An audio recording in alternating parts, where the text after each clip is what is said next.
The 2-year mark was observed here in Raleigh as well. A small group of activists gathered downtown to recall watching the insurrection unfold and to call for more accountability for those responsible for it. Meantime, WRAL Capitol Bureau Chief Laura Leslie reports a counterterrorism expert warns the rhetoric behind that event still poses a danger.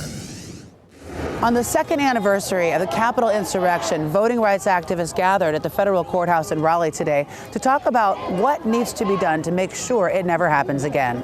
This is what democracy looks like. About 36 activists held a rally to commemorate the event. One of the speakers, Representative Marcia Morey, recalled watching the insurrection unfold on TV. And watching gunshots through a window and a body being taken out of the U.S. Capitol. Scaling those walls, those images seared into our minds. That day, like 9/11, has changed us. Some 900 people nationwide have been charged in connection with the event, 36 of them from North Carolina. But Morey said those who incited the riot have not. It wasn't just fringe people across this country that stormed the Capitol. No. We have to hold our leaders accountable. Yes. Yes. Former President Donald Trump and his allies have denied responsibility, saying the attacks were organized by white nationalist groups like the Proud Boys and the Oath Keepers. Duke counterterrorism expert Professor David Schanzer said the leaders of those groups are facing years in prison, but their rhetoric is still all too common.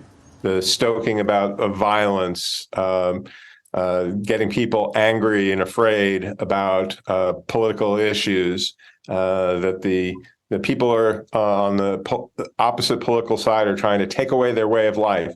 Schanzer doesn't foresee another January 6th type event in the near future, but he sees white nationalism as a continuing threat that political leaders need to work to diffuse. I'm not that worried about, large organized mass instances of violence, but I am still deeply concerned that this ideology can lead individuals to things like mass shootings or other forms of individual or small group violence. Laura Leslie, WRAL News, Raleigh. And Schanzer says he'd like to see further investigation of how law enforcement missed the warning signs of violence on January 6th. Said many people on social media were discussing violence at the event for weeks in advance, but law enforcement, in his opinion, seemed to be taken by surprise.